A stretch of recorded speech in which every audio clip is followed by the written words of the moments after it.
The Germans made French people pay for their own occupation, literally 400 million francs per day. That's about $20 million in today's money, just for the privilege of being conquered and controlled. Hey, quick thing before we start. If you actually listen to these regularly, hit like or subscribe. I always wonder where everyone's at, so comment your city and what time it is. Weird to think some of you are having breakfast in London while I'm recording this at night here in the States. All right, let's head back to 1940 France. Trust me, it's going to be quite a ride. But first, get comfortable. Seriously, adjust those pillows, pull up that blanket, because where we're going, you're going to want to be cozy. The distant rumble of engines pulls you from sleep. Your eyes open to a dingy Parisian apartment in June 1940. The first thing that hits you is the sour smell of fear that hangs in the air, mixing with the usual scents of coffee substitute and coal dust that cling to the worn furniture. Unlike your warm bed right now, you're lying on a thin, lumpy mattress, the springs poking into your back through worn cotton ticking. The engines are getting louder. You stumble to the window, pushing aside the yellowed lace curtain. Paris is unnaturally quiet this morning. No vendors calling, no children playing, just this growing mechanical growl. They're here. The words come from behind you. Maman stands in the doorway, her face pale, hair still in pin curls from the night before. The Germans have reached Paris. You're Emily Beaumont, 16 years old, and your world is about to change forever. Don't go to the window, your father warns, entering the room. Henri Beaumont is a shopkeeper, a veteran of the Great War with a permanent limp from Verdun. They'll be coming down Avenue de la République soon, but you can't help yourself. You peek anyway, and there they are, the first motorcycles with sidecars, then the rumbling tanks, the trucks full of soldiers in field grey uniforms. The Wehrmacht has arrived in Paris. It's June 14th, 1940. France has fallen. I never thought I'd see this, your father says, his voice hollow. Not in my lifetime, not after what we sacrificed in the last war. For weeks you've been hearing rumours, the German army slicing through the Ardennes, the panicked government fleeing to Bordeaux, the declaration of Paris as an open city to avoid bombardment. But somehow, seeing those grey uniforms on your street makes it real in a way radio bulletins never could. What do we do now? Your brother Thomas asks. He's 19, precisely the age the Germans might find useful. We survive, your father says simply, whatever it takes. That becomes the family motto in the days that follow, whatever it takes. You watch as the swastika flag rises over public buildings. German officers requisition the best hotels. Signs in German appear alongside French ones. Posters announce new regulations. Curfew at 9 p.m. No gatherings of more than 3 people. Radios to be registered. Jews to wear yellow stars.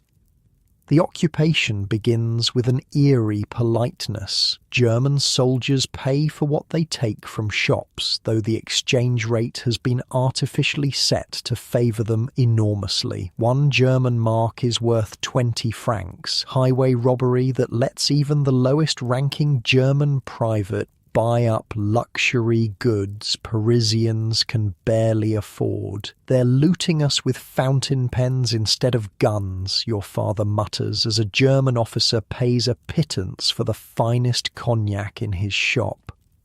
You learn new routines quickly. Blackout curtains must be in place before nightfall. Not a sliver of light can escape to guide Allied bombers. The family gathers around the radio each night, listening to both the approved German broadcasts and, when you dare, the forbidden BBC transmissions from London, with your father standing watch at the window. The voice of free France, the announcer says before the distinctive notes of Beethoven's Fifth Symphony, ... V for victory in Morse code. A small act of defiance in your darkened apartment. 1 week after the occupation begins, your mother stands in line for 4 hours to get bread. When she returns home, her face is grim. "They've announced rationing," she says, "starting tomorrow." Your father laughs bitterly. So it begins. First they take our country, then our food. The first ration cards appear. Category A for adults, 350 grams of bread per day, 500 grams of sugar, and 350 grams of meat per month. Not enough to live on, barely enough to survive. And that's only if the shops have anything to sell. I remember stories my grandmother told about the Prussian occupation in 1870, your father says that night, voice low. But this will be different. They don't just want our resources, they want our souls. The changes come rapidly after that. Streets renamed, clocks set forward an hour to match Berlin time. The physical presence of the Germans grows. Soldiers billeted in private homes, officers taking over the best apartments. Your family is lucky for now. Your apartment is too small and modest to interest the German authorities, but your neighbour, Monsieur Lefebvre, isn't so fortunate. A German captain has taken his front room, and now the old man sleeps on a cot in his own kitchen. He's actually quite polite, Monsieur Lefebvre says with a shrug when you encounter him on the stairs. Showed me pictures of his children, like he's on some kind of holiday instead of, well, that's how it is in these early days. Individual Germans might be civilized, even friendly, but the occupation itself tightens like a noose. One morning, you go to the bakery and find the line stretching around the block. By the time you reach the front, there's nothing left. This becomes a daily occurrence, the eternal hunt for food. You learn which shops might have eggs, which ones might have a bit of butter hidden under the counter for regular customers. The black market is already starting, your father tells you one night. People charging 10 times the normal price. We won't do that unless we must. We're not profiteers. His principles will be tested sooner than he thinks. August brings sweltering heat. With windows blacked out at night, your apartment becomes an oven. People sleep on balconies, in parks, when they can get away with it before curfew. The Germans seem unfazed, still in their wool uniforms, still marching with precision down the boulevards. Machines, your brother Thomas mutters. They're like machines. Thomas worries you. He's been disappearing for hours, coming home with his jaw set in anger. When you ask where he's been, he simply says, making friends. You know what that means. Resistance, the word nobody says aloud. Your mother knows too. You catch her searching his room one day. I won't lose him, she says when she sees you watching. Not to them. September brings a new reality. The Germans and Vichy government announce that France has been divided, the north and west, including Paris, under direct German control, the south under the puppet Vichy regime led by Marshal Pétain, the hero of Verdun, now transformed into Hitler's administrator. Collaboration, your father spits the word like poison. They're calling it collaboration.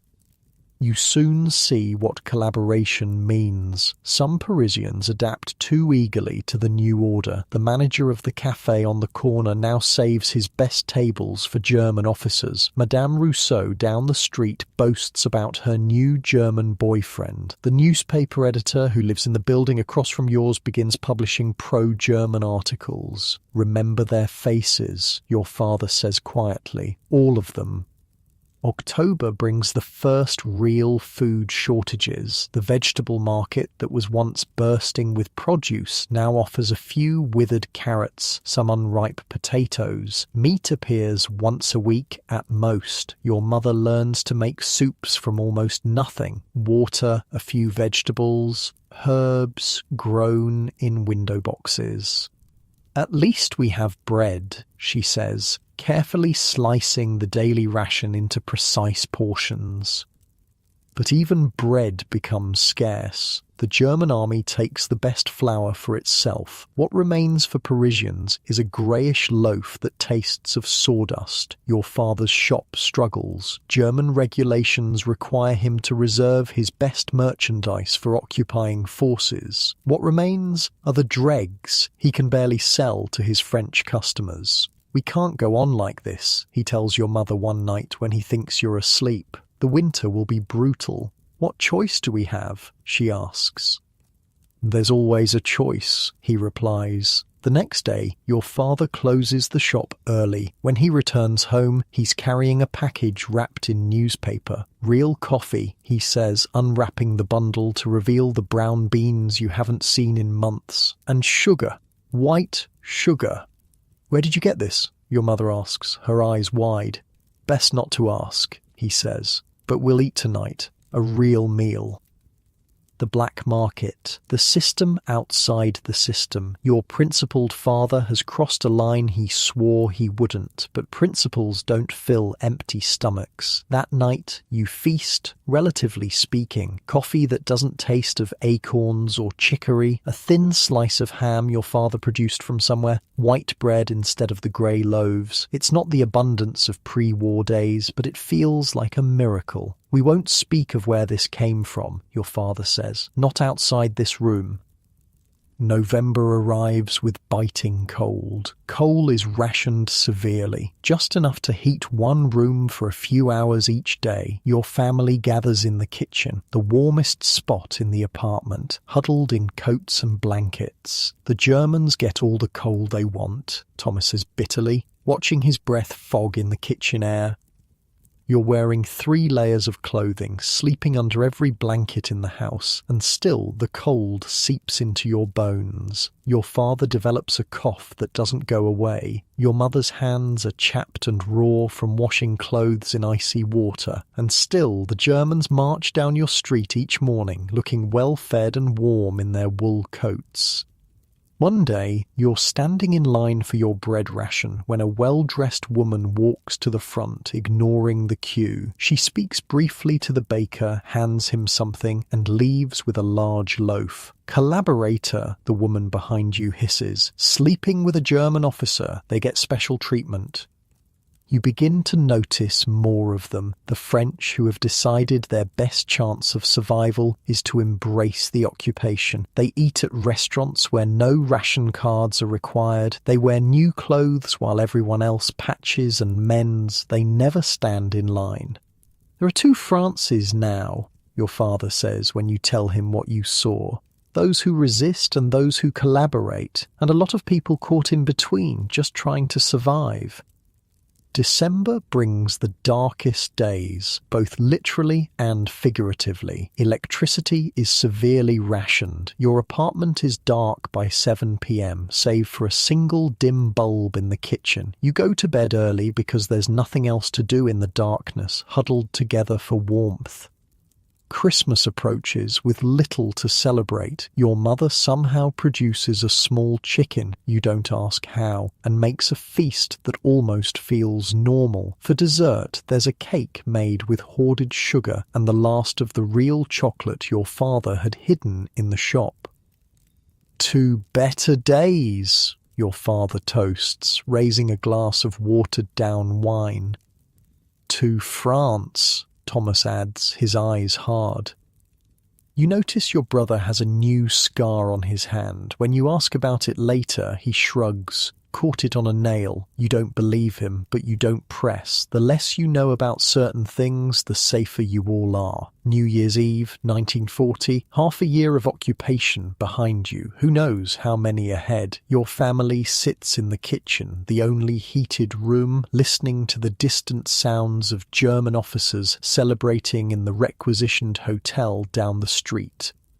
"They think they've won," your father says softly. "They think this is permanent. Isn't it?" you ask, the weight of 6 months under Nazi rule crushing your hope. Your father shakes his head. "Nothing is permanent, Emily, not even this." As the new year of 1941 begins, you have no idea what's coming. The hunger will get worse. The cold will deepen. The divisions between collaborator and resistor will sharpen into deadly rivalries.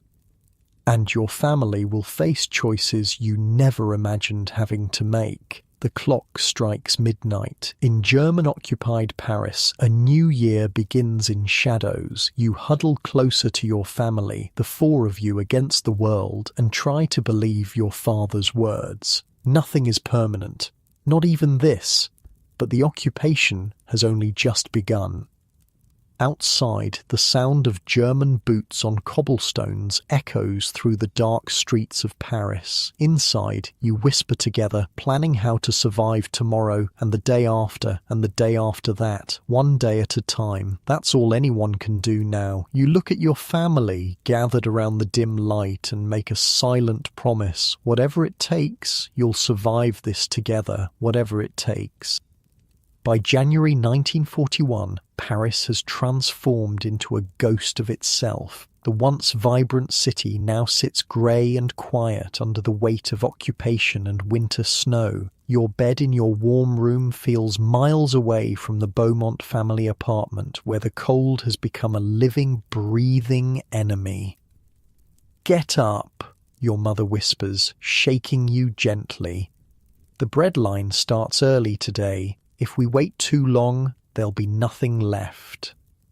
Your breath clouds in the frigid air of the bedroom. The windows are frosted from the inside, delicate ice patterns crawling across the glass. This winter is the coldest in decades, because of course it is. As if occupation wasn't enough, nature decided to pile on.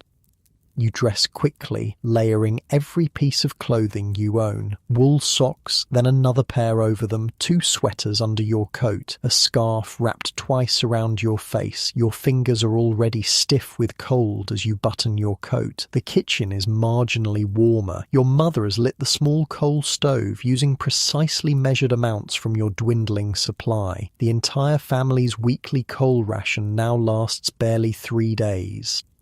"Thomas didn't come home last night," she says quietly, her eyes darting to your father, who sits at the table, nursing a cup of something that's definitely not coffee, though it's hot and brown. Your father's face gives nothing away. He'll be fine. He's a smart boy. But you know, he's worried. Thomas has been disappearing more frequently, sometimes for hours, sometimes days. Your brother is involved in something dangerous, resistance activities no one speaks about directly.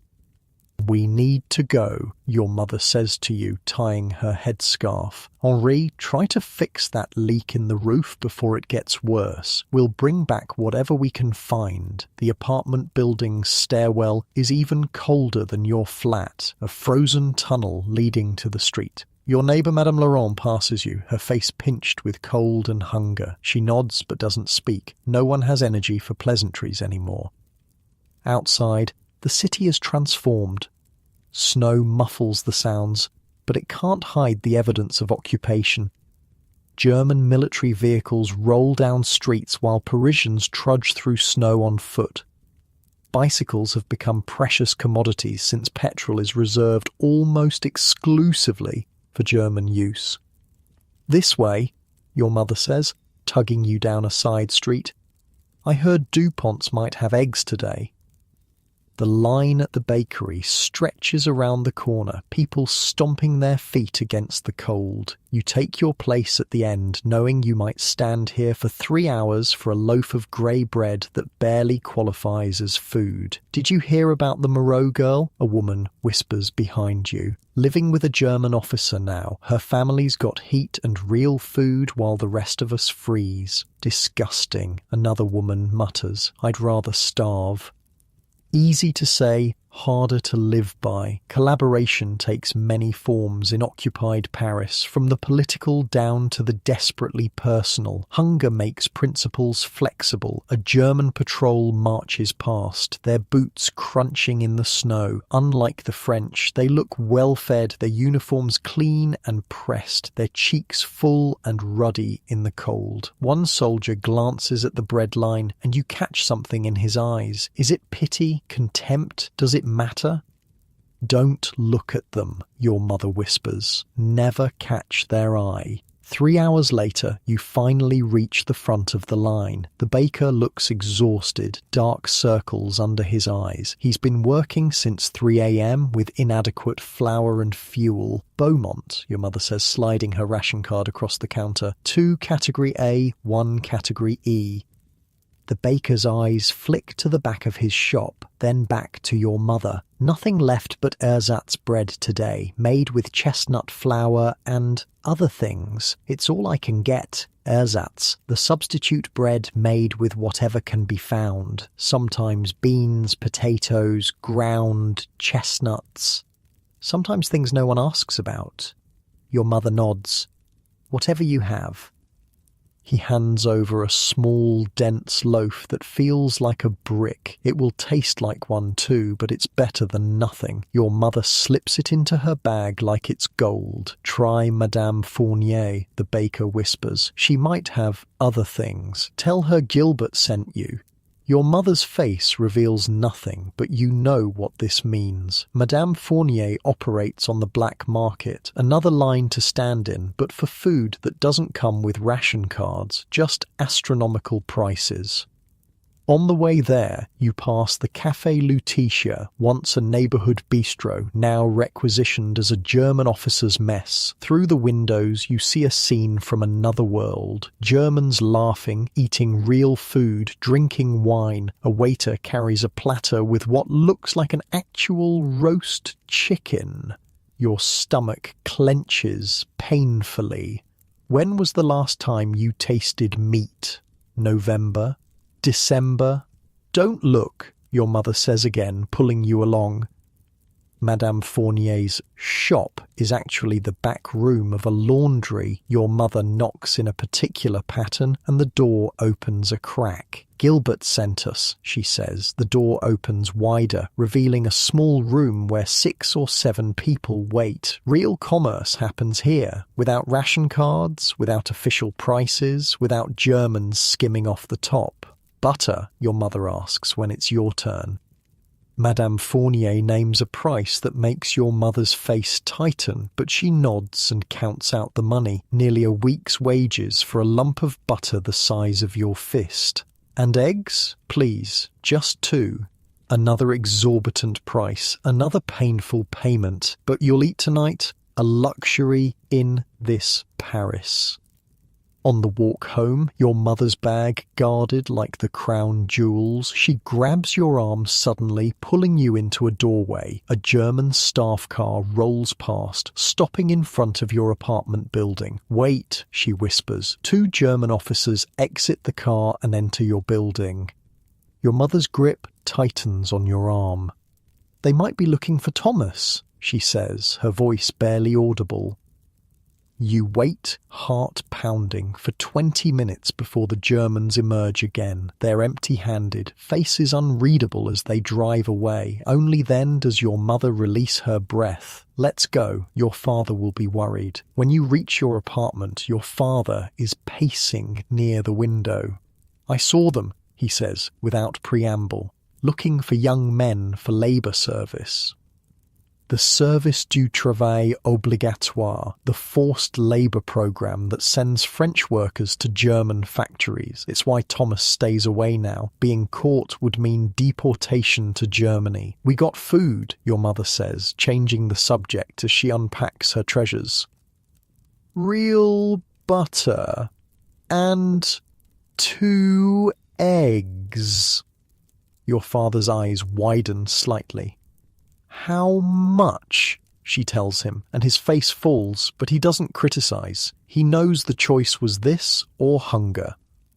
I'll add more water to the soup, she says, heading to the kitchen. Make it stretch further. That night, dinner is thin vegetable soup with pieces of ersatz bread floating in it, but with the miracle addition of a sliver of butter melting on top. It's the richest meal you've had in weeks.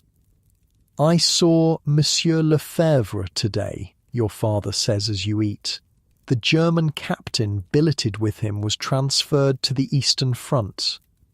The implications hang in the air. The Germans are fighting on a new front, Russia. The war is expanding. Does that mean they'll leave Paris, you ask? Your father shakes his head. No, it means they'll demand more from us to support their new campaign. More food, more labour, more everything.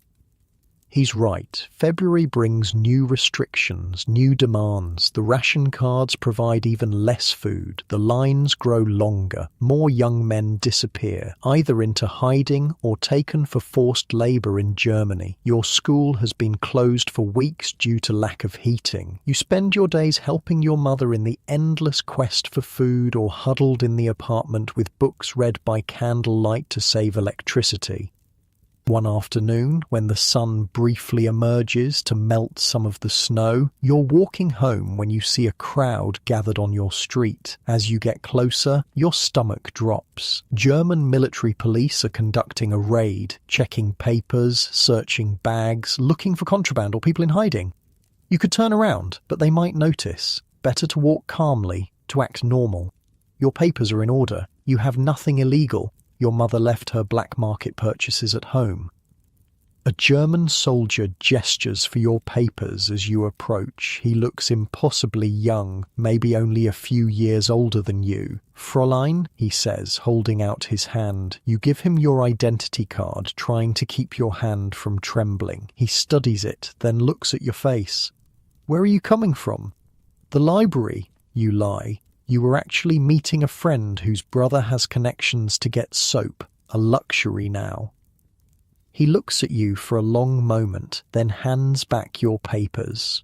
Go home. Curfew is earlier today, 6 o'clock. You nod and continue walking, feeling his eyes on your back. Only when you reach your building do you allow yourself to breathe normally again.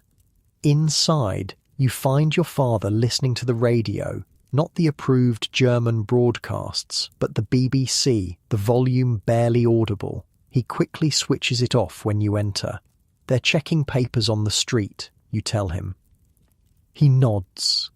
They found a resistance cell in the 11th arrondissement. 2 German officers shot. They're searching the whole city now. That night, Thomas doesn't come home again. Your mother paces until midnight, then sits motionless by the window until dawn. March brings no relief. The cold maintains its grip on the city. Food becomes even scarcer. Your mother has lost so much weight her wedding ring slips off her finger. Your father's cough worsens. You're all constantly hungry, constantly cold. The Germans seem immune to the hardships they've imposed. They requisition more buildings, more goods. The divide between occupier and occupied grows starker every day. One morning, there's a knock at your door, not the heavy pounding of German boots, but a neighbour's urgent tap. Your father opens it to find Monsieur Mercier, the building's caretaker. German patrols on the street, he whispers. They're going door to door. Something about radio transmitters. Your father's face pales. The illegal radio is hidden behind a false wall panel, but a thorough search would find it. How long do we have? Maybe 15 minutes. They're starting at the bottom floor. Your father moves with surprising speed for a man with a bad leg. He retrieves the radio from its hiding place and hands it to you. Take this to Madame Benoit on the top floor. She's deaf. They won't search her place thoroughly. Go out the back way, up the service stairs. You clutch the radio, terrified but determined. If you're caught with it, the consequences would be severe. Deportation at best, execution at worst. The service stairs are narrow and dark. You climb quickly, the radio heavy in your arms. At Madame Benoit's door, you knock in the pattern your father taught you. 3 quick, 2 slow. The old woman opens the door, takes in the situation at a glance, and beckons you inside without a word. She may be deaf, but her wits are sharp. Hide, she mouths, pointing to a wardrobe. You shake your head, handing her the radio instead. She nods, understanding, taking it to a hollow space beneath her floorboards that you glimpse only briefly before she closes it. You race back downstairs, entering your apartment just as the heavy boots sound on the floor below. Your father gives you a questioning look. You nod. Mission accomplished. When the Germans knock 20 minutes later, your family is the picture of ordinary life under occupation. Your mother mending clothes, your father reading an approved newspaper, you studying a school book. Nothing suspicious, nothing to find. They search anyway, of course. 2 soldiers and an officer methodically going through every room, opening drawers, looking behind furniture. But they don't find what they're looking for, and eventually they leave. That night, over a dinner of watery soup and a few precious potatoes, your father says, "They'll come back, they always do. Then we'll be ready," your mother says, with a determination you haven't heard in her voice for months. April finally brings warmer weather, if not relief from hunger. The snow melts, revealing a Paris worn thin by winter and occupation. Buildings are shabbier, people are thinner, the very fabric of the city frayed at the edges.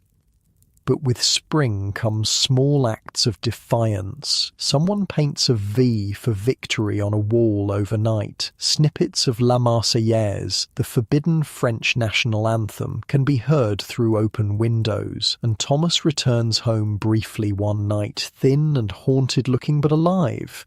He doesn't say where he's been or what he's done, and no one asks, but he brings news from outside Paris, whispered around the kitchen table. The Germans are struggling in North Africa. The British are holding. America may enter the war. Hope, fragile but real. The occupation might not be forever. Thomas leaves before dawn, hugging each of you fiercely. "I'll be back when I can. Take care of each other."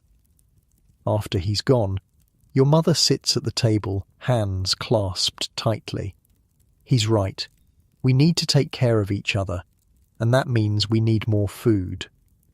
The next day, she takes you to a new black market contact, not Madame Fournier's back room, but a warehouse near the Seine where more serious trading happens. The prices are even higher, the risks greater, but the selection better. Here, your mother trades the last of her pre-war jewellery, a gold bracelet from her mother, for a small sack of potatoes, some real flour, and a precious tin of sardines. "It was just sitting in a drawer," she says when she catches your shocked expression. "We can't eat gold." On the way home, you pass the Café Lutetia again. The same scene of German plenty, the same waiters serving them, but this time you notice something different. One of the waiters, an old man you recognize from the neighborhood, is moving unusually slowly near a German officer's table. As you watch, his hand dips briefly into the officer's coat pocket, then withdraws. Your mother sees it too and hurries you along. "See nothing, say nothing," she whispers. That evening, the BBC reports a German document has been stolen containing information about troop movements. You think of the old waiter and wonder. The resistance is everywhere now, not just young men like Thomas hiding in the countryside, but ordinary Parisians fighting in small ways, the waiter stealing documents, the baker passing information with the bread, the old deaf woman hiding radios. And your own family, surviving day by day, keeping each other alive and as safe as possible in a city under the German boot. May 1941 brings more changes. The rationing system tightens further, but ironically, the black market expands. Your father begins bringing home food from sources he won't discuss. Your mother stops asking where it comes from. "We do what we must," is all he says. One evening, as twilight settles over Paris, you're helping your mother prepare dinner, a thin stew with precious bits of meat from an unknown source, when the air raid sirens begin their mournful wail. "British bombers," your father says, looking up from his newspaper. "Everyone to the cellar."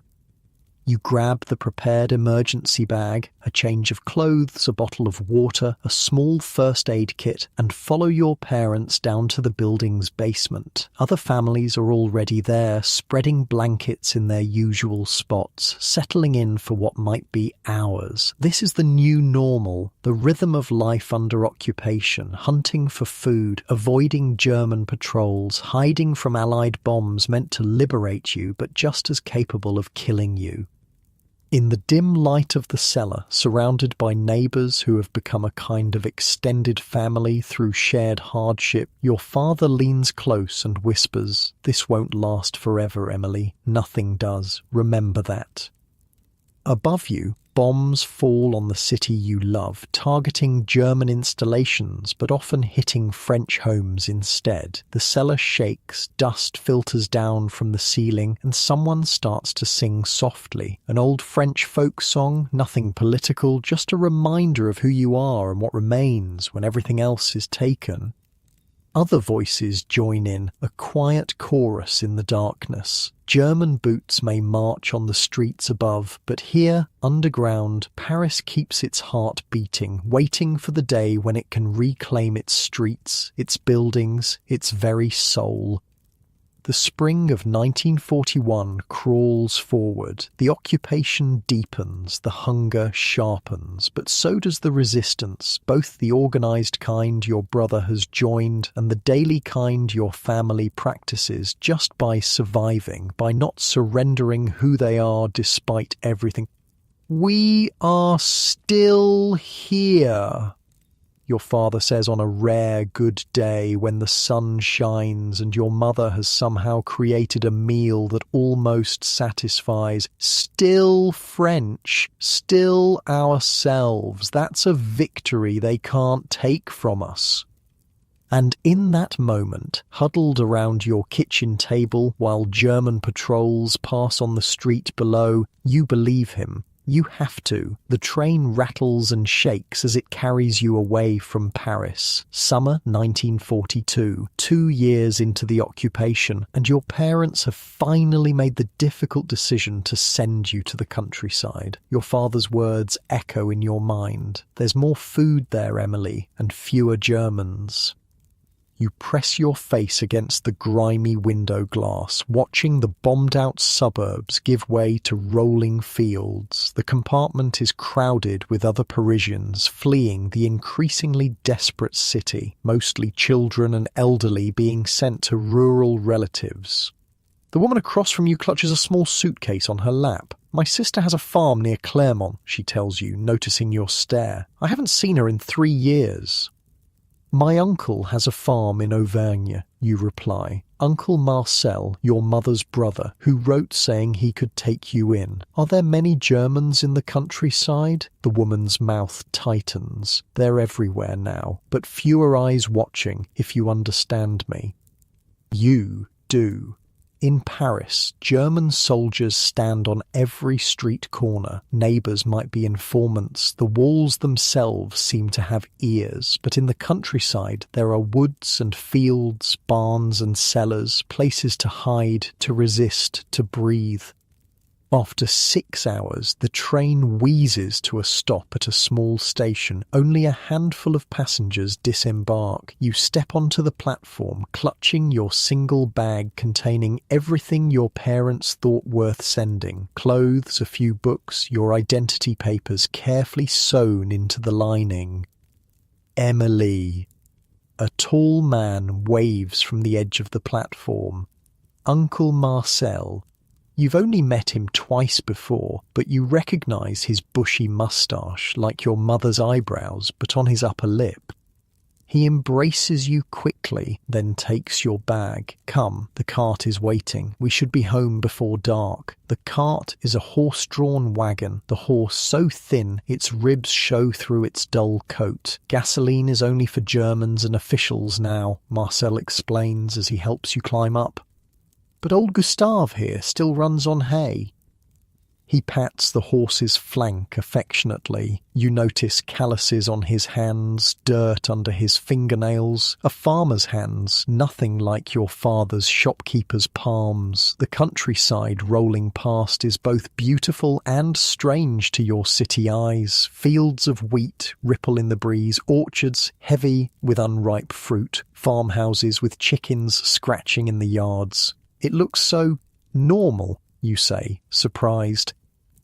Marcel grunts. Looks can be deceiving. See that field? He points to golden wheat stretching toward the horizon. 80% goes to the Germans. We keep 20 if we're lucky. Same with the milk, the cheese, the meat. He spits over the side of the wagon. Bastards take the best. Leave us the scraps on our own land.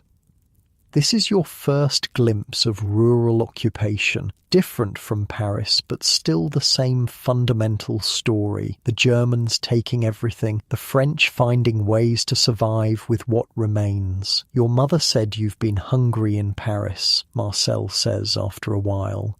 You nod, remembering the gnawing emptiness that has become so familiar you barely notice it anymore. Well, we eat better here. Not like before the war, but better than the city. You'll get some meat on those bones.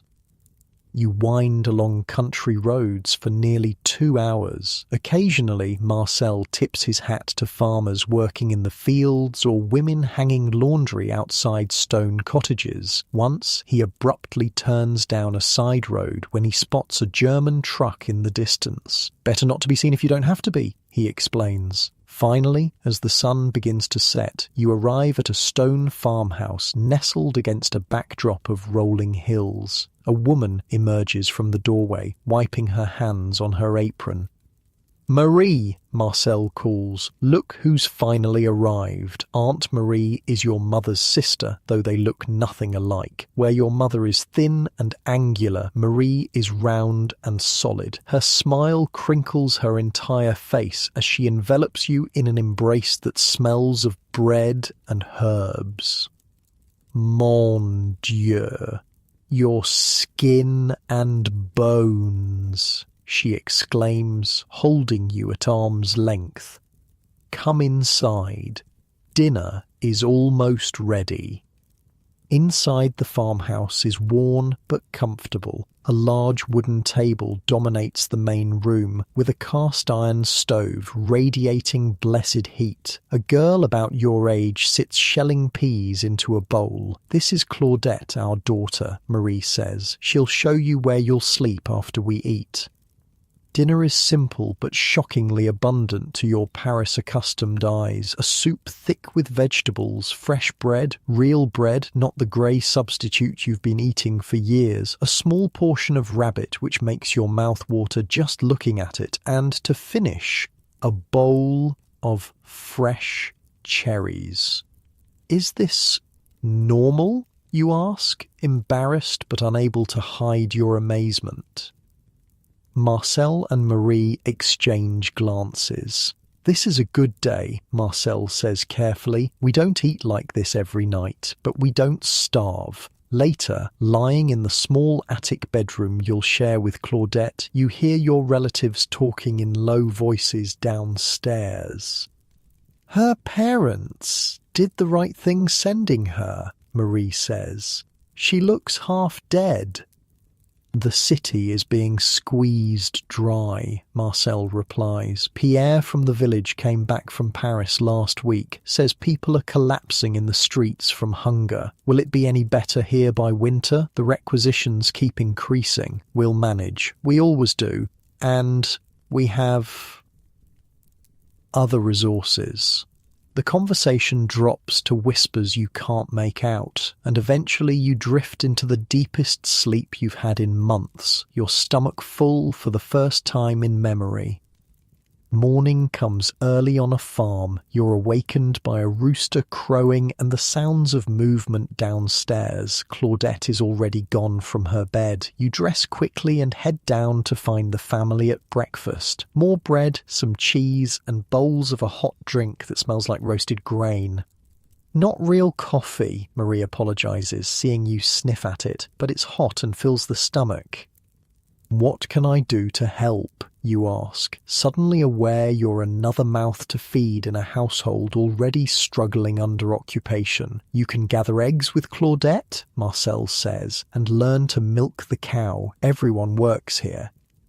The next few days bring a whirlwind of new experiences. You learn to collect still warm eggs from beneath irritable hens, how to pull firm but gentle on a cow's teats to bring forth streams of milk, how to identify weeds among the vegetable rows. Your city hands grow blisters, then calluses. But you also learn the unspoken rules of rural occupation. Always keep a little back, Claudette tells you as you help her harvest beans. The Germans count the big sacks we bring to the collection point, but they don't know exactly how much each field yields, so we keep some hidden. Isn't that dangerous? Claudette shrugs. Everything's dangerous now. But which is worse, risking punishment or watching your family starve?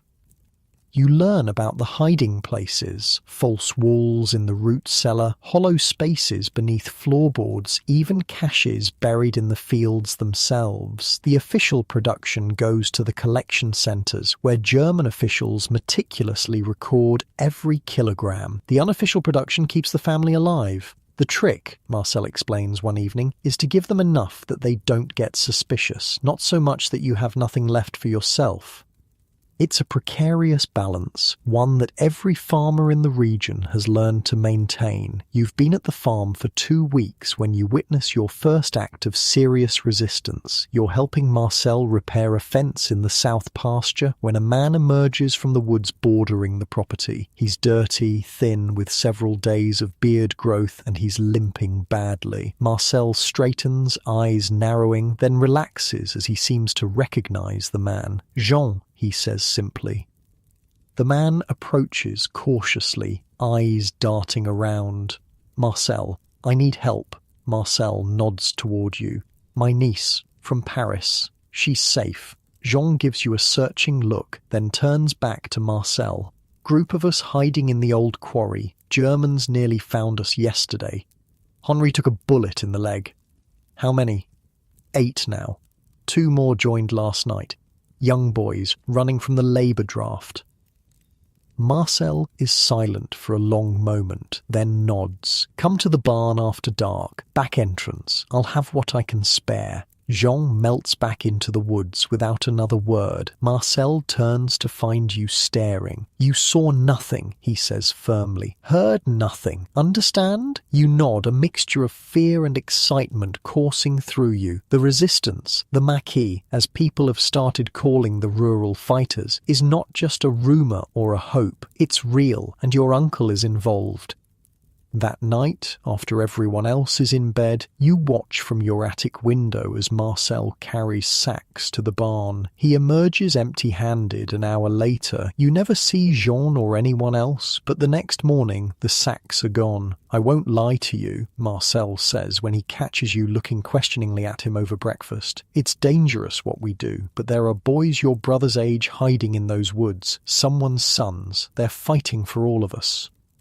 A week later, German trucks rumble down the road past the farm, more than usual. Marcel watches them from the doorway, his face grim. They're hunting the maquis, he says. Someone must have talked.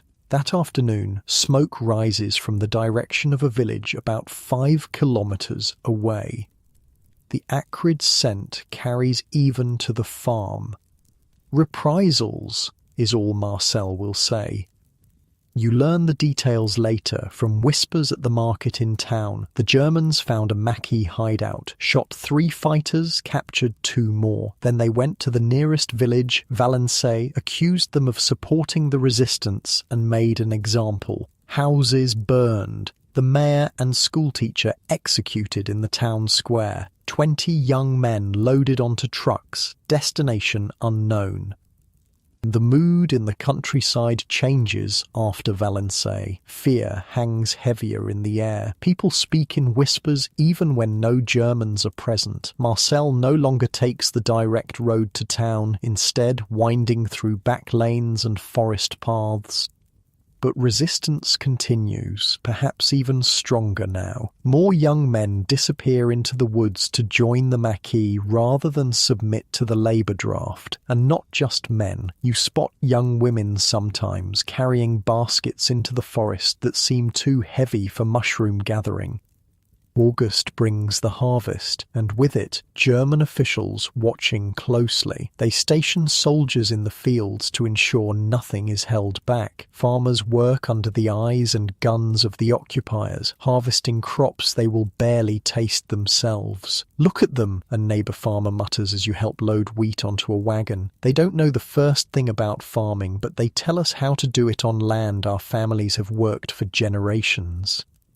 The Germans have established quotas for every farm, impossible quotas that no one can meet without starving, but the farmers have become experts at deception. Fields that once produced 10 tons now mysteriously yield only 6. Cows inexplicably give less milk, chickens lay fewer eggs. "It's the occupation," Marcel tells the German agricultural officer with a straight face. "Animals sense the disruption. They don't produce well under stress." The officer clearly doesn't believe him, but can't prove otherwise. He adjusts the quota downward, but only slightly. Marcel will still need to dip into the hidden stores to meet it. And then there's the relève, the prisoner exchange program the Germans have implemented. For every 3 French workers who volunteer to work in German factories, 1 French prisoner of war will supposedly be released. Posters promoting this program appear even in the small village near the farm. "Or volunteer," the posters proclaim. "Bring our soldiers home." "Volunteer," Marcel scoffs as you pass one such poster in the village square, as if anyone would choose to go to Germany. It's just another way to get forced labour without calling it slavery. Few are fooled by the propaganda. Most young men who can avoid the labour draft do so, by hiding, by joining the Maquis, by obtaining false papers that show them in protected occupations. September brings word from Paris, a letter from your mother, censored and approved by German authorities, so full of mundane details and empty of real news that you have to read between the lines. "Your father's shop continues, though stock is limited," she writes. "This means the Germans are taking almost everything." Thomas sends his regards from his new position. Thomas is still alive, still in hiding or with the resistance.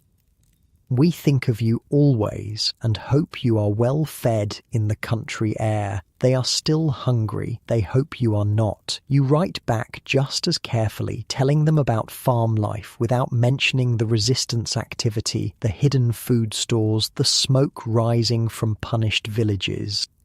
October brings a new terror to the countryside. Deportations, not just of resistors or those avoiding the labour draft, but of Jewish families who had fled to rural areas thinking themselves safer there than in Paris. The Weiss family had a small house at the edge of the village. One morning, they're simply gone.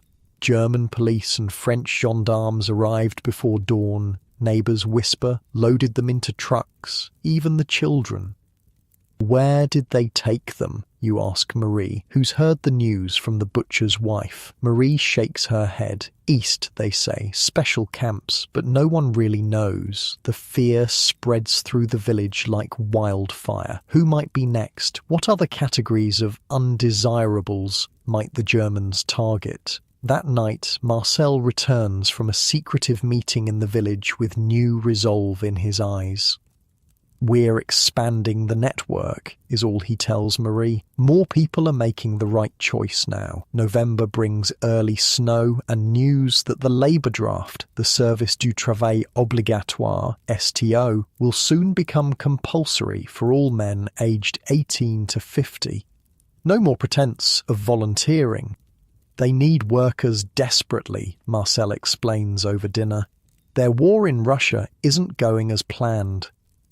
This news brings both hope and fear. If the Germans are desperate for labour, perhaps they're not as invincible as they seem, but it also means they'll become more ruthless in their demands on occupied France. Your thoughts turn to Thomas, to your father in Paris. Will they be taken? Will they resist? The uncertainty gnaws at you.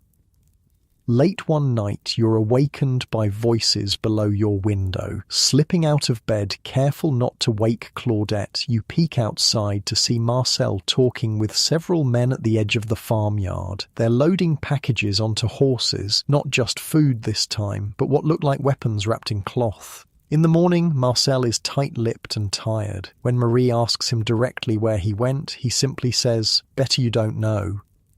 But that evening, the radio brings news of a German supply train derailed near Limoges. 10 German soldiers killed, crucial supplies destroyed. No one says anything, but Marie reaches over and squeezes Marcel's hand briefly. December 1942. The winter settles in hard across rural France. Snow blankets the fields. The farmhouse is cold except for the kitchen, where the stove burns what little wood can be spared. You wear layers of clothing to bed and still shiver through the night.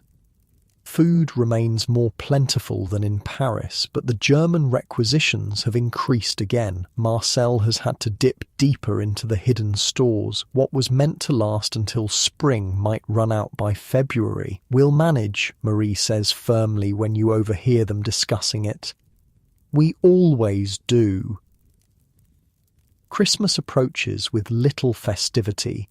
The church in the village will hold midnight mass, but many fear attending. Gatherings are closely watched by the occupation authorities. "We'll have our own celebration," Marie declares. "Small, but ours." On Christmas Eve, she somehow produces a goose. Where it came from, no one asks. There are potatoes, carrots from the cellar, and even a small cake made with precious hoarded sugar and dried fruits. As you sit down to this feast, a knock comes at the door.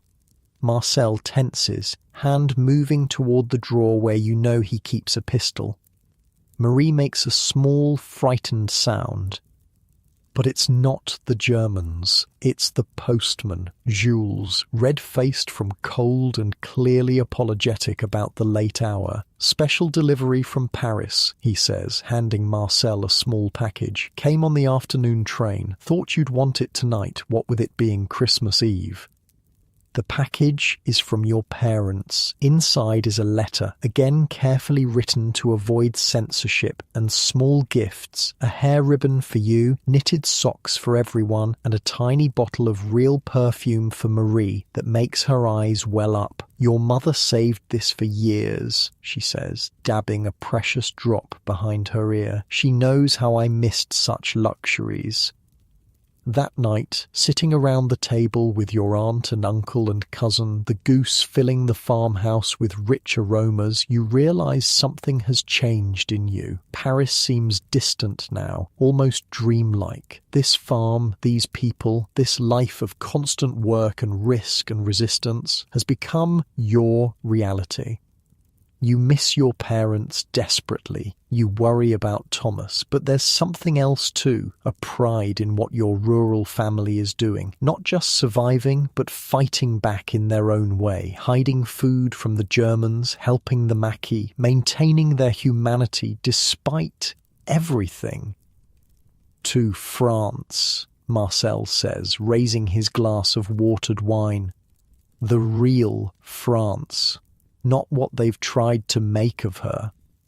"To France," you echo, and in that moment you understand what resistance truly means. Not just men with guns in the forest, but ordinary people refusing to surrender their dignity, their culture, their very selves. Outside, snow falls silently over occupied France. German patrols roll through darkened villages. Prisoners shiver in camps. Trains carry resources eastward to feed the German war machine. But here, in this farmhouse kitchen, something precious remains alive and undefeated. As you climb the stairs to bed that night, your stomach full and your heart strangely light despite everything, you think of your father's words from long ago. Nothing is permanent, not even this. For the first time, you truly believe him. The letter arrives on a grey morning in February 1943.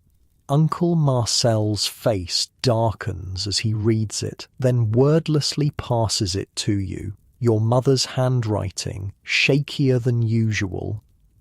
Dearest Emily, I pray this finds you well. Your father has received his notice for the STO. He is to report next week for transport to a factory in Germany. Thomas remains absent. The shop has been closed due to lack of inventory. I am considering joining you in the countryside if your uncle permits. With deepest love, Maman.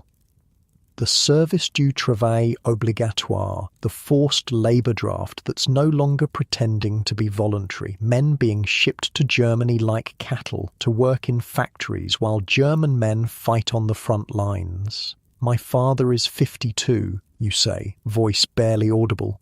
And his leg. Marcel's face is grim. They're getting desperate, taking older men now, even those not fully healthy. He folds the letter carefully. Of course your mother can come. We'll make room.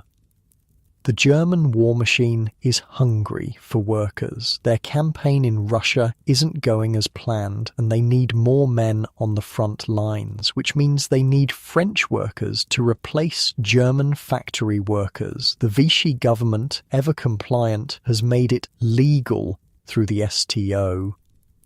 2 days later, another letter arrives, this one carried not by the regular post, but by a neighbour's cousin who travelled from Paris. Henri is gone, your mother writes, not using your father's name in case the letter is intercepted. Not where they wanted him to go, but somewhere safer. I will join you next week. Burn this. Marcel does burn it, right at the kitchen table. Your father has gone into hiding rather than report for the STO. Like thousands of other Frenchmen, he's chosen resistance over compliance. Your mother arrives the following Saturday, stepping down from the train looking thin and worn, but somehow stronger than you remember. She embraces you fiercely. You've gained weight, she says with approval, holding you at arm's length. Country living agrees with you. That night, after everyone else has gone to bed, she tells you the full story in whispers.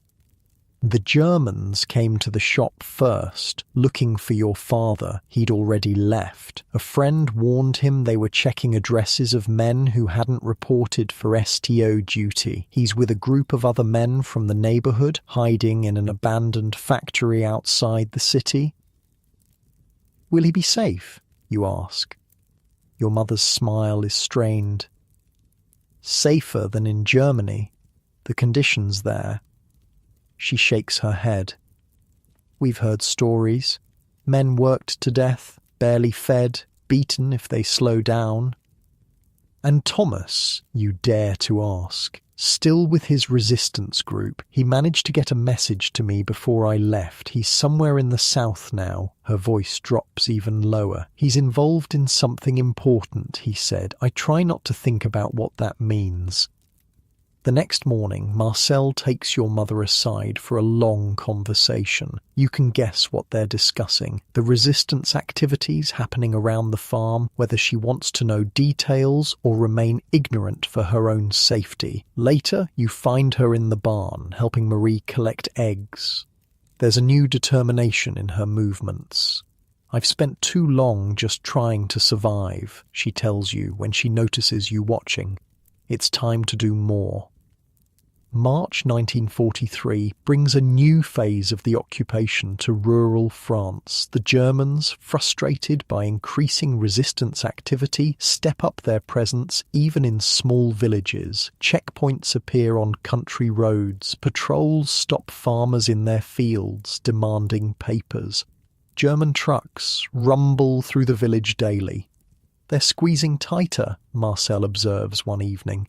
They can feel control slipping away. The news from elsewhere in France supports his assessment. The STO has backfired spectacularly on the Germans and their Vichy collaborators. Instead of providing a steady stream of workers for German factories, it has driven tens of thousands of young Frenchmen into hiding or active resistance. The Maquis groups in the forests are swelling with new recruits, not just ideological resistors now, but ordinary men escaping forced labour. They need food, weapons, information and medical supplies. Farms like Marcel's become crucial links in an expanding resistance network.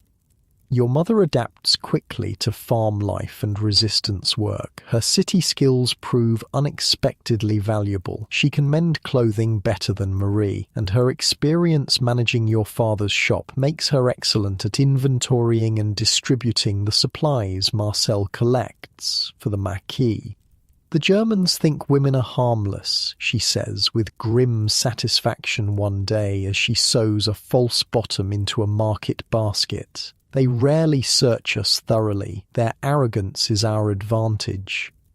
April brings spring planting and increased German demands. New quotas are announced, even higher than before. Farmers gather at the village tavern, faces dark with worry. They want more than we can possibly produce, one man complains. And if we don't meet the quotas, asks another. No one answers. They all know. Punishment, seizure of property, deportation. Marcel returns from the meeting with a new plan. We'll plant the south field with a different strain of wheat, he tells your mother and Marie. Looks the same to untrained eyes but yields more per hectare. The Germans won't know the difference when they measure the fields. And the difference in yield? Your mother asks. Goes to our friends in the forest. It's a dangerous game. German agricultural inspectors visit regularly. If they discover the deception, the consequences would be severe. But hunger makes people bold, and the resistance makes them resourceful. In May, disaster nearly strikes. You're hoeing vegetable rows when you hear vehicles on the road. 2 German trucks stop at the farm entrance. A dozen soldiers jump down, led by an officer. You drop the hoe and run for the house. Germans, you call as you burst through the door. Your mother is in the kitchen with Marie, packaging dried beans into small bundles for the Maquis. They freeze for one terrifying second, then spring into action. The beans disappear into a hidden compartment beneath the floorboards. Marie throws a pot of water onto the stove, tossing in vegetables to create an innocent soup. By the time the Germans knock on the door, the kitchen looks perfectly normal. Just 2 women preparing a meal. Marcel meets them outside, his face a mask of rural simplicity. You watch from the window as he responds to the officer's questions, gesturing toward the fields, shrugging in apparent confusion. The soldiers spread out, searching the barn, checking the root cellar, poking pitchforks into haystacks. One approaches the house. Act normal, your mother whispers. We're just a family trying to survive. Nothing more. The German soldier who enters is young, barely older than your brother Thomas. He glances around the kitchen, notes you and the 2 women, and asks something in German. We don't speak German, Marie says flatly. He switches to clumsy French. Food? You have extra food. Extra? Marie gives a bitter laugh. With what the requisition officers take, we barely feed ourselves, monsieur. He looks at the soup on the stove, then at the thin faces watching him warily. Something like discomfort crosses his features. Without another word, he turns and leaves. The Germans depart half an hour later without finding anything incriminating. Only then does Marcel come inside, his face grey with tension. They were looking for a downed British airman, he says, shot down 3 nights ago. They think he's being hidden by locals. Is he? Your mother asks. Marcel hesitates, then nods. The Laurent farm, 5 kilometres north. We need to warn them the Germans are searching the area. That night, Claudette slips away on a bicycle, ostensibly to visit a school friend. She returns after dark with news that the warning was delivered in time. The airman has been moved to a new hiding place. Sophie's father says he'll be part of the escape line to Spain. She whispers to you later in your shared bedroom. They move them from safe house to safe house, all the way to the Pyrenees. June brings unexpected news via the BBC broadcasts you still listen to secretly. The Allies have invaded Sicily. The Germans are being pushed back in Russia. For the first time, you can imagine a world where the occupation might actually end. But the Germans respond to these setbacks with increased brutality. Reprisals for resistance activities become more severe. An attack on a German convoy near Limoges results in the execution of 50 French hostages. A village suspected of harbouring Maquis fighters is burned to the ground. They're lashing out like wounded animals, Marcel says, which makes them more dangerous than ever. July 1943 brings the whirl of harvest time again, but this year feels different. There's a current of tension, of anticipation running beneath daily activities. Everyone senses that the war has reached a turning point. The Germans are no longer the invincible force they once appeared to be. The changes are visible even in the German soldiers themselves. The fresh-faced young men of 1940 have been replaced by older reservists, some in their 50s, or very young boys who look barely 16. Equipment is shabbier, vehicles often in poor repair. They're scraping the bottom of the barrel, Marcel observes after a patrol passes the farm, sending their best to the Russian front, leaving us with old men and children. But old men and children with guns are still dangerous, and the German secret police, the Gestapo, have become more active in the countryside, hunting resistance members with cold efficiency. One August morning, you're in the village with your mother when a black car pulls up in the square. 4 men in civilian clothes step out. Their bearing immediately identifies them as Germans, despite their lack of uniforms. Gestapo, your mother whispers, pulling you into a shop doorway. Don't look at them directly. The men enter the mayor's office. 10 minutes later, shouts erupt. The mayor is dragged out, struggling and protesting. He's thrown into the car, which speeds away, leaving the village square silent with shock. He was passing information, a neighbour whispers to your mother as you hurry to finish your shopping. Someone betrayed him. That's the most terrifying part of occupation, never knowing who might be an informant. The baker's apprentice, the postman, the old woman who sits by her window all day, watching everyone's comings and goings. When you return to the farm, Marcel is grim-faced. "It's happening all over," he says. "They're arresting local officials suspected of resistance ties." "Will they come here?" you ask, fear clutching at your throat. Marcel and your mother exchange looks.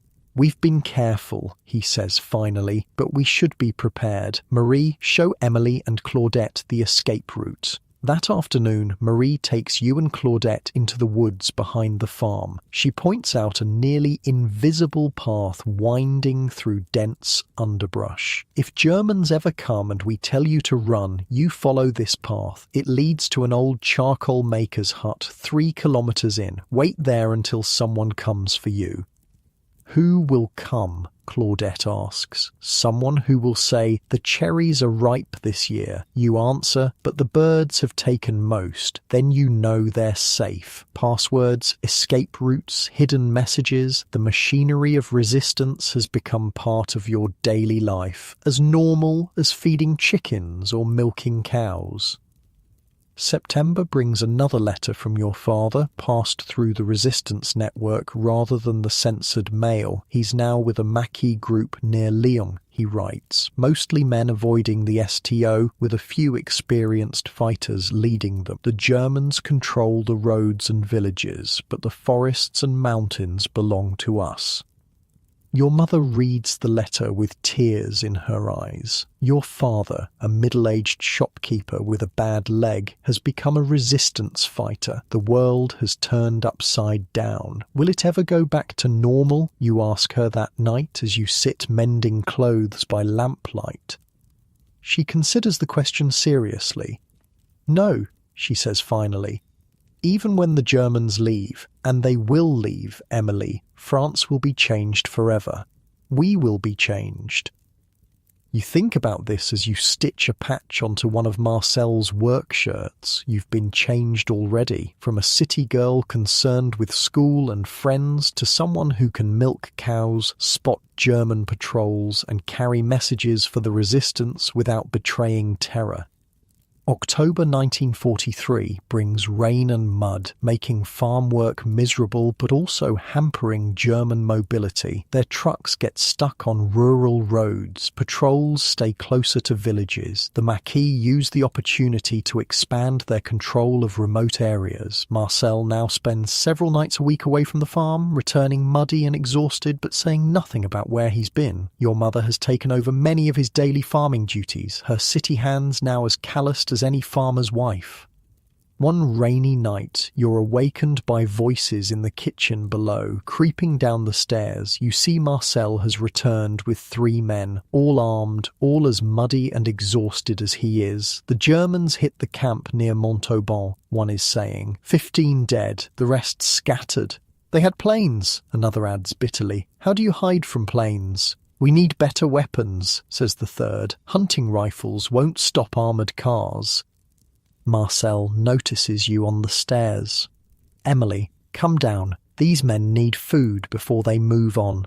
You help your mother and Marie prepare a meal from precious hidden stores. The men eat ravenously, barely speaking. When they finish, one of them, older than the others with a scar running down his cheek, looks at you thoughtfully. How old are you, mademoiselle? 17, you answer.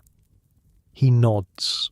My daughter was 17. She carried messages for us in Toulouse. The Germans caught her last month. He doesn't need to say more. His eyes tell the rest of the story. I'm sorry, you whisper. Everyone has lost someone, he replies. That's why we fight. The men leave before dawn, melting back into the rainy darkness. You help clean away all evidence they were ever there, then try to sleep for the few hours remaining before farm chores begin again. November brings news that makes even Marcel's stoic face light up with hope. The Allies have landed in Italy. American and British forces are fighting their way up the peninsula. First Sicily, now Italy, Marcel says. France will be next. When? Claudette asks eagerly. Not soon enough, Marie mutters, thinking of another winter under occupation. But the proximity of Allied forces energises the resistance. More supply drops from British planes, more coordinated attacks on German convoys, more young men slipping away to join the Maquis rather than submit to the STO. The Germans respond with increased savagery. Public executions, mass arrests, whole villages punished for the actions of a few. December arrives with bitter cold and news of more atrocities. A Maquis attack killed 3 German officers near Bordeaux. In retaliation, the Germans rounded up and shot 27 civilians. This is how they lose, your mother says quietly when you hear the news. When they make us hate them so much that no one is neutral anymore. Christmas 1943 is a subdued affair, much like the previous year. A small feast cobbled together from hidden stores, gifts made rather than bought. Your mother has knitted scarves for everyone from wool Marie bartered from a neighbouring farm. The radio brings news of Allied bombing campaigns over Germany. The Russians continuing to push the German army back on the Eastern Front. It seems impossible that the occupation can last much longer.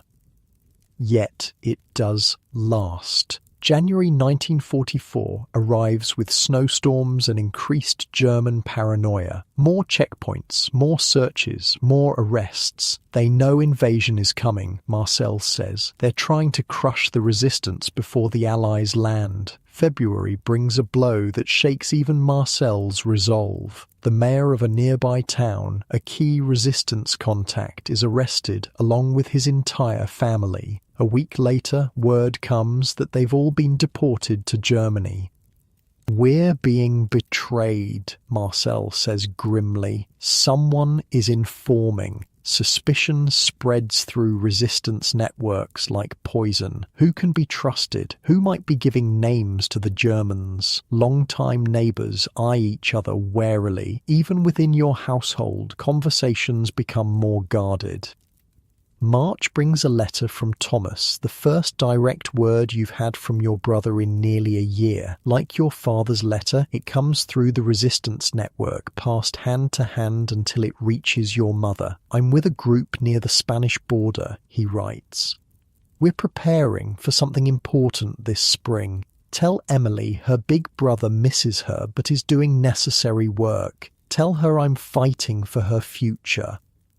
Your mother cries when she reads it, tears of both pride and fear. Your brother is alive but in constant danger. Like so many French families, yours is scattered, fractured by war and occupation. April 1944 arrives with a sense of impending change. Everyone can feel it. The occupation has entered its final, most dangerous phase. "The Germans know they're losing," Marcel tells you one evening as you help him repair farm equipment, "but they'll make us pay dearly before they leave."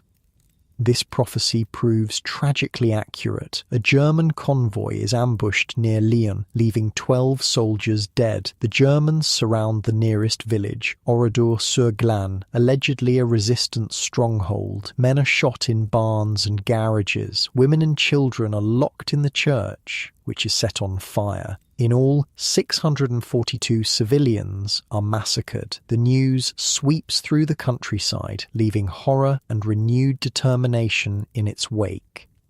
"This is what we're fighting," Marcel says, his voice shaking with rage. "This is why we can't give up, no matter the cost." May 1944. Allied planes fill the skies over France with increasing frequency. Supply drops to the resistance become more numerous. German troops begin to move toward the coast, anticipating an invasion. "It's coming," Marcel says, listening to the BBC's coded messages late one night. "The Allies are coming." At the farm, final preparations are being made. Hidden weapons are checked and cleaned. Escape routes confirmed. Safe houses established. The resistance groups your father and brother belong to are in contact with Allied commanders, ready to support the invasion when it comes. "And then?" you ask your mother. "When the Germans are gone?" She sighs, looking out the window at fields planted under occupation, tended in fear and defiance. "Then we rebuild, Emily. Everything the Germans have destroyed. Our cities, our communities, our trust in each other. It will take years. But we'll be together again. As a family." Your mother takes your hand, her skin rough from farm work, her grip still somehow gentle. "Yes. Whatever happens, we'll find each other again." Outside, spring blooms across the French countryside. Birds nest, oblivious to human conflicts. Wheat grows in fields that have seen blood spilled and tears shed. Nature's cycles continue despite everything. Inside the farmhouse, your French family prepares for invasion, for liberation, for whatever comes next in this long, terrible struggle. Together, you wait for the moment when France will belong to the French again. That moment is coming. You can feel it in the air, like the electricity before a storm. After 4 years of occupation, change is on the horizon, and you'll be ready when it comes. Winter in rural France, early 1944. The air has a different feel now. Tense, expectant, like the pause before lightning strikes. In your cozy bed, so far from the Beaumont family and occupied France, you can't imagine the bone-deep cold they faced or how the silence of snow-covered fields could feel so threatening. The wireless sits on the kitchen table, surrounded by your family, mother, Uncle Marcel, Aunt Marie, cousin Claudette. It's past curfew when being caught with a radio tuned to the BBC would mean deportation or worse, but no one even considers not listening. "Messages personnel à nos amis," says the announcer in a crisp London accent. "Personal messages to our friends." Then come the coded phrases, meaningless to most but pregnant with significance for resistance cells across France. The cat sleeps by the fire. Jean-Paul has lost his hat.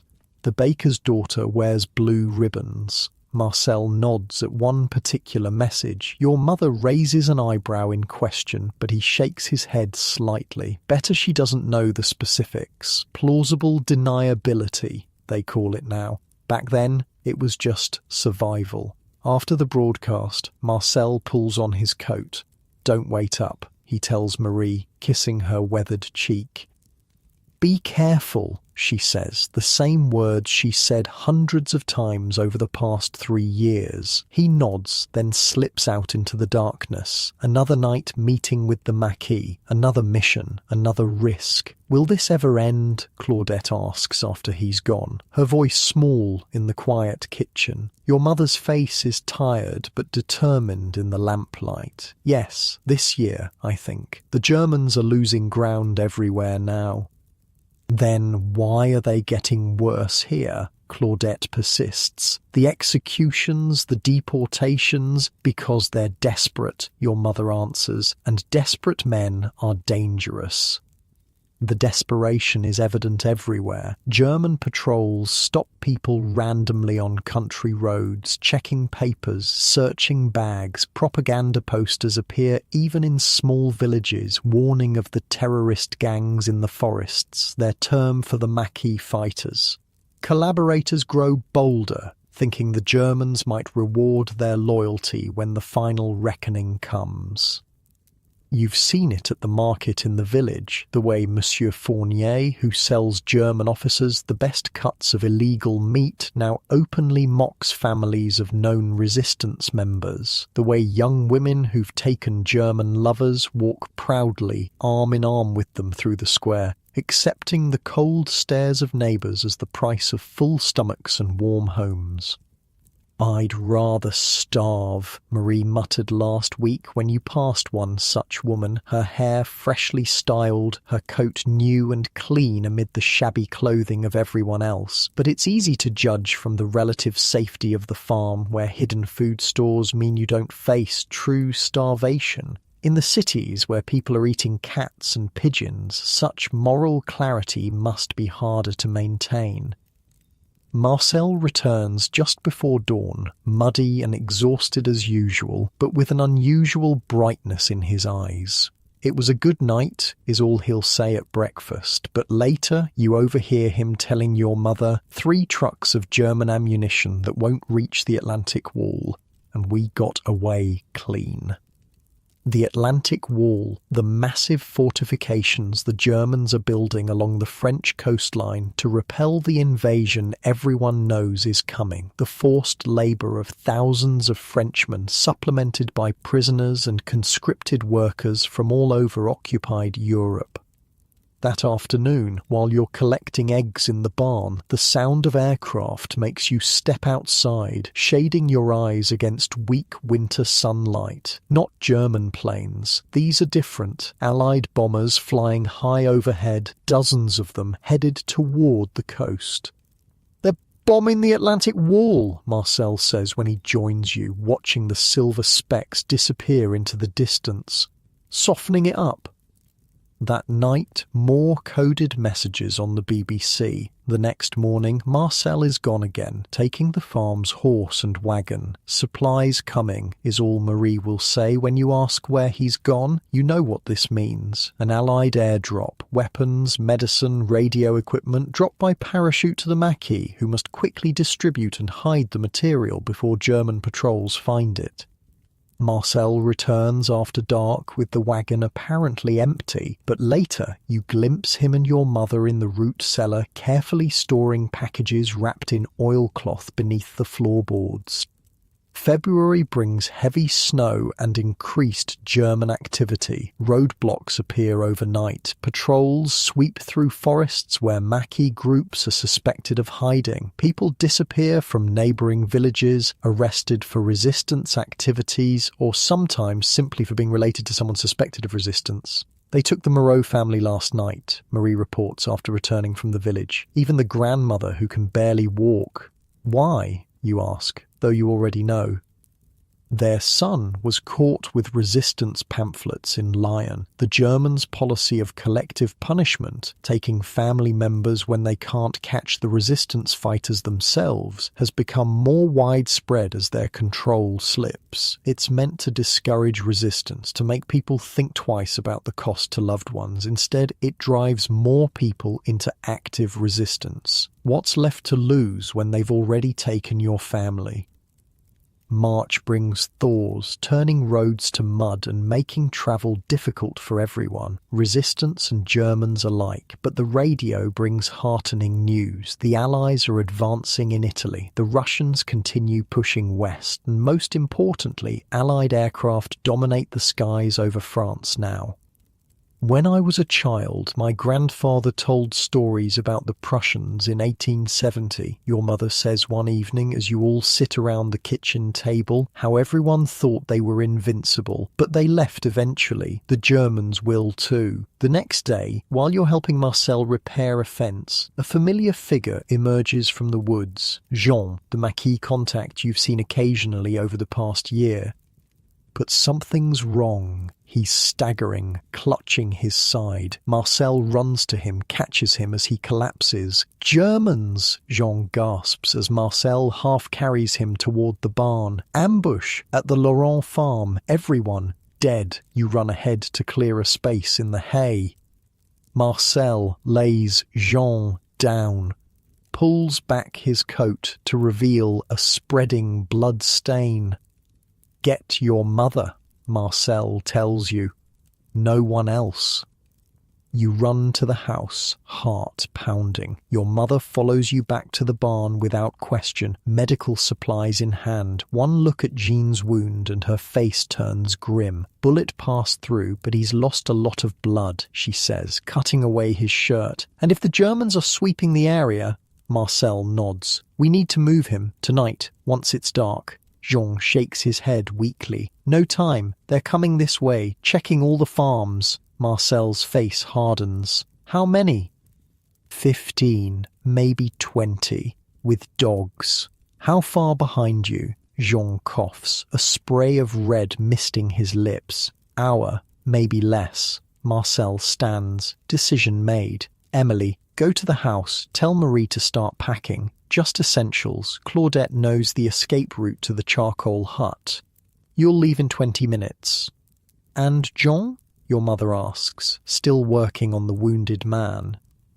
Marcel's eyes meet hers, and something passes between them, an understanding built on years of hardship and shared purpose. I'll stay with him, Marcel says. We'll lead the Germans away from your escape route if we can. Your mother nods, then turns back to Jean. Let me at least stop the bleeding before we go.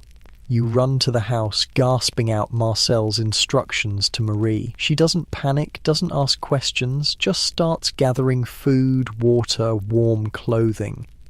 What about Uncle Marcel? Claudette asks as she stuffs supplies into a knapsack. He's staying behind, you tell her, unable to keep the fear from your voice. Claudette stills, understanding immediately. With the wounded man, but if the Germans find them? Marie cuts her off. Your uncle knows what he's doing. Now hurry. 20 minutes later, you're at the edge of the forest with your mother, Marie, and Claudette. Marcel has joined you to say goodbye, his hunting rifle slung over his shoulder, his old army pistol tucked in his belt. Head straight for the charcoal hut, he tells Claudette. No detours, no stopping. Once you're there, stay put until someone comes with the password. The cherries are ripe this year, Marie recites. But the birds have taken most, Claudette responds. Marcel kisses his wife, then your mother, then you, and Claudette. Go now. Don't look back. The forest in late winter is a skeletal place. Bare branches, patches of dirty snow, mud sucking at your shoes. Claudette leads the way along a barely visible path. You struggle to keep up, your city-bred lungs burning in the cold air despite months of farm work. Behind you, in the distance, you hear dogs barking. The German patrol has reached the farm. Faster, your mother urges, though she's breathing as hard as you are. You trek through the forest for what feels like hours, but is probably only 45 minutes. Finally, Claudette stops at a small clearing where a dilapidated stone hut squats beneath massive oak trees. "The charcoal maker's hut," she says. "We're here." Inside, the hut is cold and damp, with a dirt floor and a crude fireplace. Marie immediately sets about making it defensible, checking sight lines through cracks in the walls, arranging your supplies, assigning positions. "No fire," she says when Claudette looks at the fireplace. "Smoke would give us away." So you huddle together in the growing darkness, wrapped in all the clothing you brought, listening to the forest sounds and wondering what's happening back at the farm. Hours pass. Night falls completely. The temperature drops further, your breath clouding before your faces. No one speaks. What is there to say? Then, sometime in the deepest part of the night, you hear it. Gunfire, distant but unmistakable. First a few isolated shots, then a burst from what sounds like a machine gun. Marie grabs Claudette's hand. Your mother pulls you close against her side. The gunfire continues for perhaps 2 minutes, then stops. The silence that follows is somehow worse.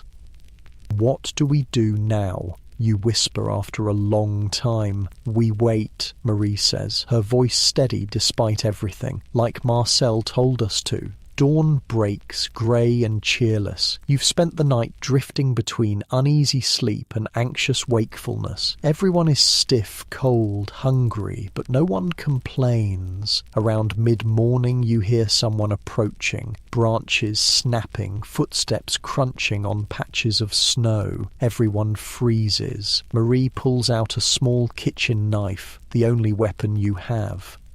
A rhythmic knock at the door, 3 quick, 2 slow, the same pattern used by resistance members. "Who's there?" Marie calls, knife still ready. "The cherries are ripe this year," comes a man's voice, not Marcel's. Marie hesitates only slightly, but the birds have taken most. She opens the door to reveal a middle-aged man with a deeply lined face. You recognize him vaguely from the village, Monsieur Dubois, who runs the grain mill.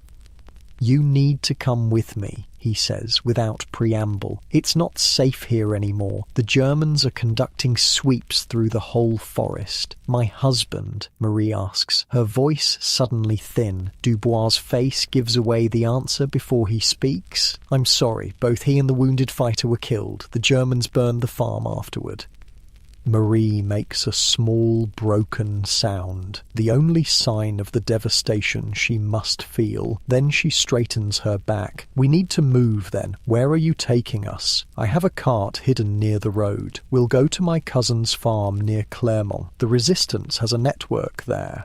As you gather your few belongings, your mother puts an arm around Marie's shoulders. "I'm so sorry. Marcel was a hero."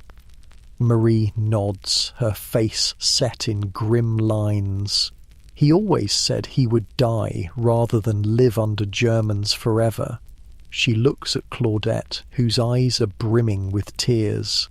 "Now we honour him by surviving." The journey to Dubois' hidden cart is tense. Every snapping twig might be a German patrol, every distant sound might be tracking dogs, but you reach it without incident, and soon you're huddled in the back, concealed beneath sacks of grain as Dubois drives slowly along back roads. At one point, he stops suddenly. You hear voices speaking German, then Dubois responding in careful, deferential French. A checkpoint. You hold your breath, pressing against your mother in terror. If they search the cart, but after a few tense minutes, you hear Dubois click his tongue at the horse, and the cart begins moving again. The checkpoint is passed. Late that evening, you arrive at another farm, smaller than Marcel's, more isolated, the buildings clustered in a defensive arrangement that speaks of centuries of survival through various invasions and upheavals. A woman emerges as Dubois helps you down from the cart, Madame Travers, his cousin, who takes one look at your exhausted group and ushers you inside without questions. Over a meagre but welcome meal, Dubois explains the current situation. The Germans are retaliating for increased resistance activity with savage reprisals, not just burning farms and executing fighters, but deporting entire families to labour camps in Germany. They know they're losing the war, he says, but they're determined to punish France before they go. And the Allies? Your mother asks. The invasion?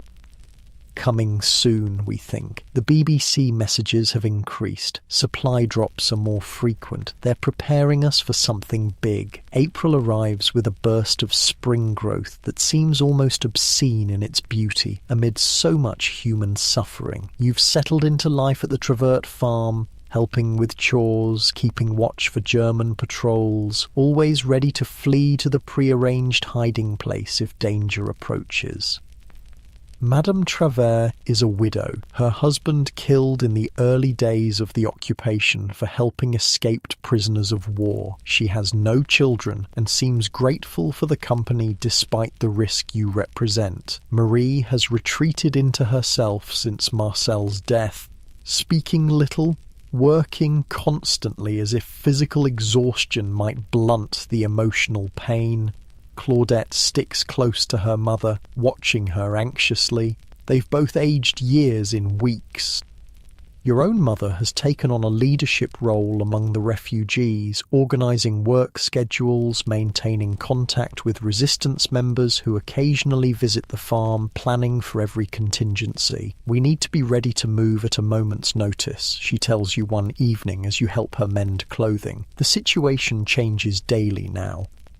Indeed, it does. The wireless brings news of increased Allied bombing along the coast. German units are being redeployed from all over France to reinforce the Atlantic Wall. The Vichy government is growing increasingly unstable as even collaborators sense which way the wind is blowing. May 1944. The air thrums with anticipation. More Allied aircraft overhead daily. Increased resistance attacks on railroads, bridges, communication lines, anything that might hamper German response to the coming invasion, and more brutal reprisals. Villages razed, mass executions, a level of violence that suggests the Germans know their time in France is limited and are determined to inflict maximum damage before they leave. One morning, a resistance courier arrives at the farm with news that makes even your stoic mother pale. The Germans rounded up an entire Maquis group near Limoges, he tells your small group gathered in the barn. Someone betrayed them. They were all executed, 27 men. And then the Germans went to their home villages and arrested their families. Over 100 people deported to Germany. Who betrayed them? Madame Travers asks, her voice hard. The courier shakes his head. We don't know yet, but we will find out. That night, you overhear your mother and Madame Travers talking in low voices about the growing problem of collaboration. Not just the obvious kind, the French police who help with arrests, the officials who implement German policies, but the quiet, insidious kind. Neighbours informing on neighbours, people settling old scores by denouncing rivals as resistance sympathisers. The occupation corrupts everything it touches, Madame Travers says bitterly. Even after the Germans leave, we'll be dealing with what they've done to us for generations. Late May brings word of your father, alive, still with his Maquis group, now operating closer to the coast, where they're preparing to support the Allied invasion. No news of Thomas, though, which makes your mother's face tight with worry when she thinks no one is looking. Your brother can take care of himself, she tells you when she catches you watching her. He always could, but you both know that survival in occupied France has as much to do with luck as with skill or caution. One wrong move, one moment of bad timing, one betrayal, that's all it takes.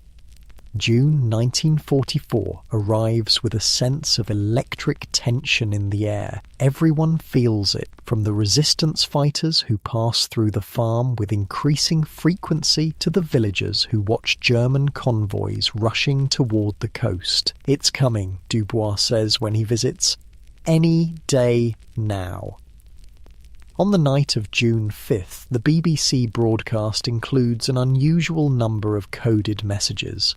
Marcel listens with intent concentration, then turns to your mother. Tomorrow, he says simply, or the day after, they're telling all resistance groups to be ready. No one sleeps much that night. You lie awake in the small attic room you share with Claudette, listening to the distant rumble that might be thunder or might be bombing along the coast. The line between them has blurred after years of war. Morning brings the news via a breathless resistance courier who arrives just after dawn. It's happened, he announces to the household gathered in the kitchen. The Allies have landed in Normandy, thousands of ships, paratroopers. It's really happening. For a moment, no one speaks. After 4 years of occupation, the beginning of the end has arrived. It seems almost impossible to grasp. Then Marie begins to cry, the first tears you've seen from her since Marcel's death. Not tears of grief this time, but of relief, of hope. Marcel should be here for this, she says, wiping her eyes. He always said they'd come eventually. Now the real fighting begins, Dubois says grimly. The Germans won't leave easily. He's right. Over the following days, news filters in of fierce battles along the Normandy coast. The Allies are advancing, but slowly, at great cost. The Germans are fighting with the desperation of those who know defeat means reckoning for years of atrocities. And in the countryside, the simmering conflict between resistance and occupiers explodes into open warfare. Maquis groups attack German convoys trying to reach the front. The Germans retaliate with mass executions and burned villages. 2 weeks after D-Day, another courier arrives at the farm with news specifically for your mother. Your husband asked me to find you, he tells her. He's with a Maquis group that's harassing German units near Caen. He's alive and well, and he wants you to know they're pushing the Germans back every day. Your mother's face transforms at this news. And my son, Thomas Beaumont? Have you heard anything of him? The courier hesitates. He was with a group in the south last I heard. Fighting is heavy there too. It's not much, but it's something. Your father is alive. Thomas might be. And the Germans are finally being driven from France. That night you sit outside with your mother, looking up at stars partially obscured by clouds. The same stars that shine over your father somewhere to the north, over Thomas somewhere to the south, over all of France as it begins the painful process of liberation. Will we go home to Paris when this is over, you ask? Your mother considers this, her face thoughtful in the dim light. I'm not sure Paris is home anymore, she says finally. So much has changed. We've changed. You think about this, about the girl you were when the occupation began and the young woman you've become after 4 years of hardship, fear, and resistance. Where is home then? Your mother puts an arm around your shoulders. Wherever we're together again. Your father, Thomas, you, and me. That's home now. the summer night wraps around you both, warm and alive with the sounds of insects and distant bird song. France is still occupied, still suffering, still fighting. The end hasn't come yet, but for the first time in 4 long years, the end is in sight. And beyond it, the chance to rebuild, to heal, to find home again, whatever that might mean now. The stars continue their patient journey across the sky. Somewhere to the north, Allied tanks advance metre by hard-fought metre. Somewhere in between, your father fights alongside men who've become a different kind of family. And here, on this small farm that has become a temporary refuge, you wait for the day when waiting will finally end. It's coming. Not today, not tomorrow, but soon. After 4 years of darkness, dawn is breaking over occupied France, and you'll be there to see it. The summer of 1944 unfolds in a strange mixture of hope and horror. Each day brings news of Allied advances, small villages liberated, German units retreating, but also stories of desperate last stands, of collaborators fleeing, of scores being settled in the chaotic spaces between occupation and freedom. From the relative safety of the Travert farm, you watch as history rewrites itself around you. Your comfortable bed and quiet room are worlds away from the tension of these days, when liberation feels so close yet somehow still out of reach. The Americans have taken Cherbourg, Dubois reports one evening in late June, his face alight with excitement after returning from a meeting with other resistance members. The Germans are falling back all along the Normandy front. But the Germans aren't simply retreating, they're fighting viciously for every kilometre, destroying what they can't hold, punishing those who celebrate too soon. The violence has a different quality now, reactive, vengeful, the lashing out of a wounded animal rather than the calculated terror of earlier years. July brings sweltering heat and news that Paris might soon be liberated. German administrative units are already evacuating the capital, burning documents, preparing for departure. But combat units remain, and rumours spread of plans to destroy the city rather than surrender it intact.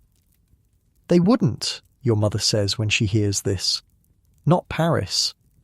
But you've all seen enough of German brutality to know they absolutely would. Early August, the farm routine continues, tending animals, working fields, maintaining the necessary appearance of ordinary life. But everything has a provisional quality now, as if you're all just going through the motions while waiting for real life to resume. The BBC brings news of an Allied landing in southern France, Operation Dragoon, a second invasion forcing the Germans to fight on 2 fronts within France itself. They're caught in a vice now, Dubois says with grim satisfaction, squeezed from north and south. On August 15th, a resistance courier arrives with news that sends a jolt through your household. Paris is rising, he tells you, accepting a cup of water after his long bicycle journey. The police have gone on strike. The railway workers too. People are building barricades in the streets. But the Allies haven't reached Paris yet, your mother says, her face tight with worry. If the city rises too soon, the courier nods, understanding her fear. The resistance leaders are trying to coordinate with the Allied commanders, but the people are taking matters into their own hands now.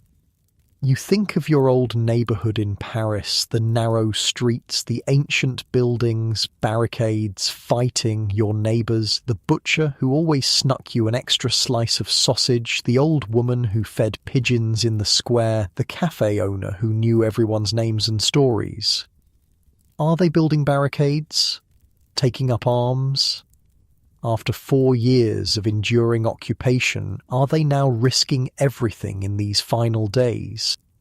The next week passes in a fever of anticipation. News comes in fragments, sometimes contradictory. The Germans are abandoning Paris. The Germans are reinforcing Paris. The Americans are racing toward the city. The Americans have been ordered to bypass Paris and push eastward. And underneath it all, the constant question, what about your father? What about Thomas? Where are they in this chaotic endgame of occupation?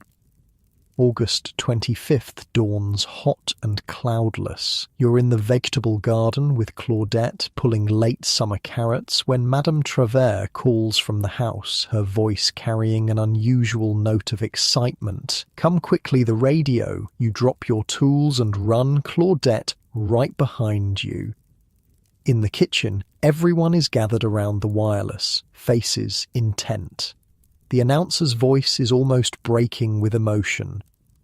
Paris is free. The German garrison surrendered this afternoon to free French forces under General Leclerc. Allied troops are now entering the city. The capital of France is once again in French hands. For a moment, no one speaks. After 4 years of occupation, the words seem almost impossible to comprehend. Paris, free.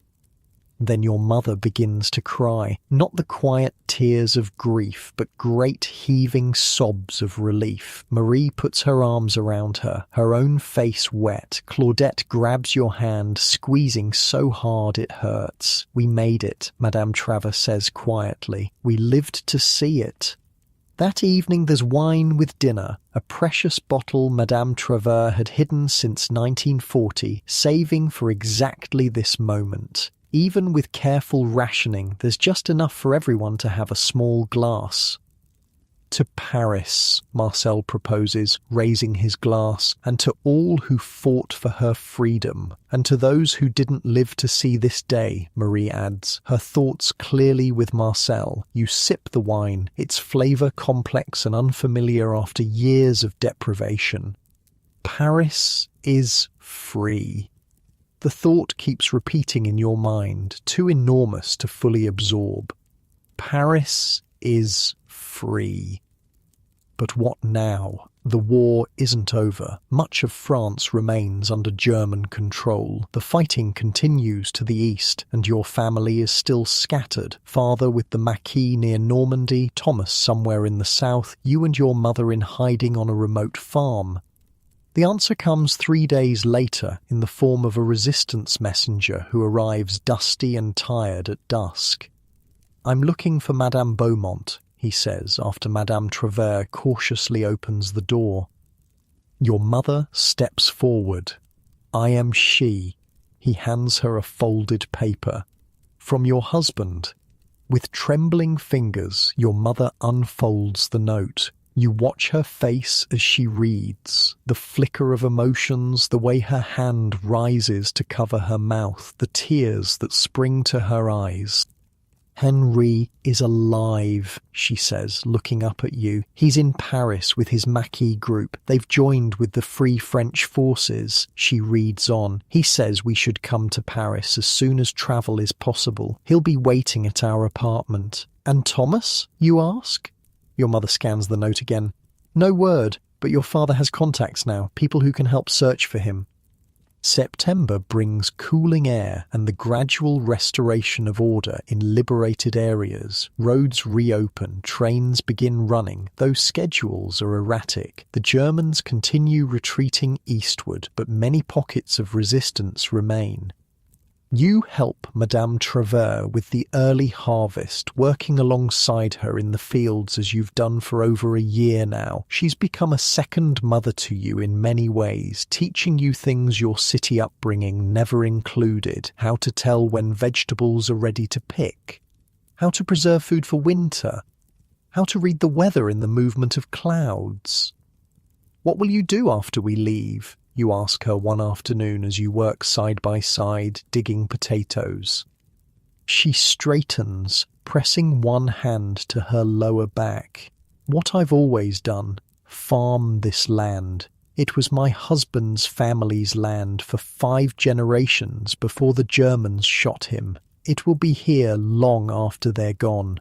Alone, though? She gives you a small smile. I was alone before you came. I'll manage again. She looks out over her fields, expression softening. Besides, I'm never truly alone here. Every tree, every stone, every patch of soil, they all hold memories. 2 weeks later, Dubois confirms that travel to Paris is possible, though still difficult. Military traffic has priority on many roads, and checkpoints remain as Allied forces search for collaborators fleeing justice and German soldiers left behind in the retreat. I can take you as far as Montluçon, he offers. There's a train from there to Paris. It's running again, more or less. Your mother accepts gratefully. The next morning, you say goodbye to the Trevert farm, to Marie and Claudette, who will return to their own farm now that it's safe, to Madame Trevert, who hugs you fiercely and makes you promise to visit after the war is truly over. Yeah, you're always welcome here, she tells you, pressing a small package into your hands, precious seeds from her garden for you to plant wherever you settle. Remember that. The journey to Paris takes 3 days, a day by cart to Montluçon, then 2 days by train, with frequent stops and detours around damaged tracks. The countryside rolling past the train windows shows the scars of war, bombed bridges, burned villages, fields cratered by artillery. But there are signs of renewal too. Farmers in their fields, harvesting what they can from the disrupted growing season. Children playing in village squares. French flags flying from church steeples and town halls.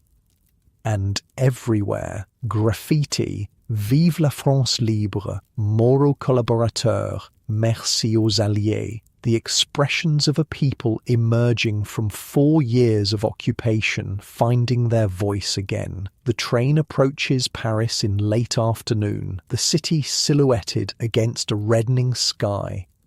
Your mother grips your hand tightly as the familiar landmarks come into view, the Eiffel Tower, the dome of Sacré-Cœur, the spires of Notre Dame. Home, she whispers. But the Paris that greets you is both familiar and strange. Buildings you've known all your life stand unchanged next to others reduced to rubble by bombs or fighting. The streets are full of military vehicles, American jeeps, French tanks, British trucks, alongside the bicycles and horse carts of civilians. Soldiers in various uniforms mingle with Parisians. And the people, thin, shabby, but with an energy you haven't seen in years. Women with their heads shaved shamefully for collaborating with Germans walk quickly, eyes downcast, past groups of celebrating resistance fighters. Children chase each other through ruins. Old men sit in cafe chairs pulled onto sidewalks, watching it all with rheumy eyes. You make your way through streets you once knew blindfolded, but now must navigate around barricades, bomb craters and collapsed buildings. The journey to your old neighbourhood seems to take hours, though it's probably only 40 minutes. And then, suddenly, you're there. Your street, your building, still standing, though pockmarked by bullet holes. The shop on the ground floor, your father's shop, has broken windows, the shelves empty, but the sign still hangs. Beaumont et Fils, Épicerie Fine. Your mother stops, staring at the building, her face working with emotion. We're really here, she says softly. You climb the familiar stairs past neighbours' doors, some sealed with official-looking notices, others standing open to reveal abandoned apartments. Finally, your own door. Your mother's hand trembles as she reaches for the handle. Locked, of course. She knocks, tentative at first, then more firmly. Footsteps approach from inside. A pause, then the door swings open. Your father stands there, thinner, greyer, with new lines etched into his face, but unmistakably himself. For a long moment he simply stares at you both, as if unable to believe his eyes. "Jean," he says finally, his voice cracking. "Emily." Then you're in his arms, all three of you holding each other, crying and laughing at once. After 4 years of separation, fear, hardship, you're together again. The apartment is much as you remember it, though colder, dustier, emptier. Your father has been back only a week himself, finding the place looted of anything valuable but structurally intact. The Germans used the building to house officers, he explains, as you all sit at the kitchen table, drinking ersatz coffee that tastes like luxury after your journey. That probably saved it from the worst damage. He tells you about his time with the Maquis, the hardships, the constant movement, the small victories and painful losses, how his group joined with Allied forces after D-Day, helping guide them through unfamiliar terrain, identifying German positions, disrupting enemy communications. "We liberated villages that had been under occupation for 4 years, he says, a quiet pride in his voice.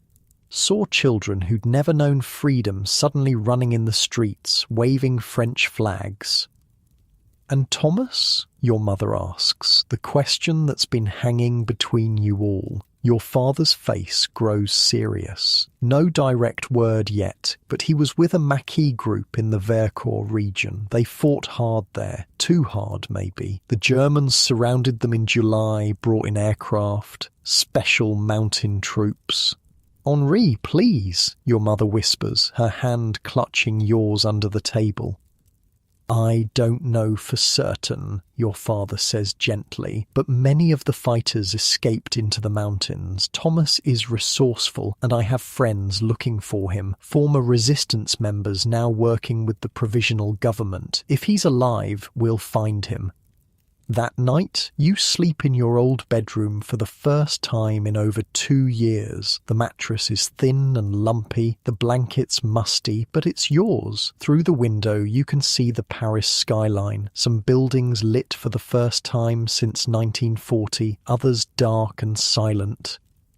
Liberation, you're learning, is not the neat, happy ending of storybooks. It's messy, complicated, full of joy and grief intermingled. For every family reunited like yours, others remain separated or have discovered their loved ones will never return. For every collaborator facing justice, innocent people suffer in the chaotic settling of scores. And the war isn't over. German forces still occupy parts of eastern France. Fighting continues along a front that moves steadily eastward. Young Frenchmen, including those who fought in the resistance, are now being incorporated into regular army units to continue the push into Germany itself. October brings colder weather and the gradual re-establishment of normal life in Paris. Shops reopen, though with limited goods. Schools resume classes. Your father works with other former resistance members to locate missing persons, including Thomas.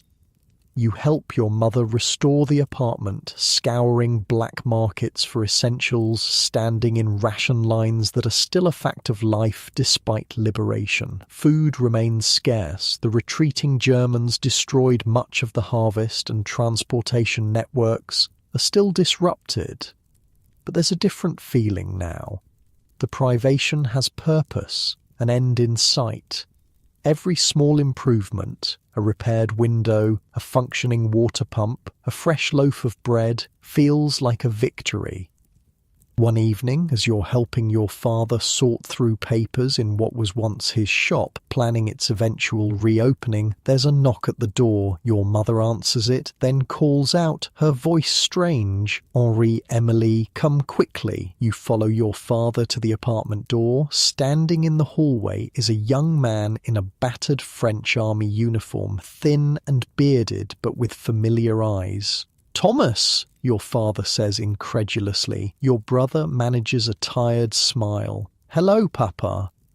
Then he's enveloped in your father's embrace, your mother pressing kisses to his face, you hanging back slightly, hardly able to believe this moment has finally arrived. The Beaumont family, together again after 4 years of occupation, separation and struggle. Later, around the kitchen table that has seen so much of your family's history, Thomas tells his story. The resistance group in the south, the brutal German assault on the Vercors Plateau, his escape into the mountains with a handful of other fighters, weeks of hiding, moving only at night, eventually connecting with Allied forces advancing from the Mediterranean. They gave us a choice. Go home or join the regular army and continue the fight, he says. I enlisted, wanted to see it through to the end. And now? Your mother asks. Thomas glances at your father. 2-week leave, then back to my unit. We're advancing towards the German border. He pauses. It's not over yet. Your mother's face shows the conflict, joy at having her son home, fear of losing him again, but she simply nods. After everything France has endured, the job must be finished. November 1944, the first real autumn after liberation. Paris is slowly healing, though shortages continue and ruins still punctuate the cityscape. Thomas has returned to his unit. Your father splits his time between rebuilding his business and helping locate missing resistance members. Your mother works with neighborhood committees distributing what supplies are available.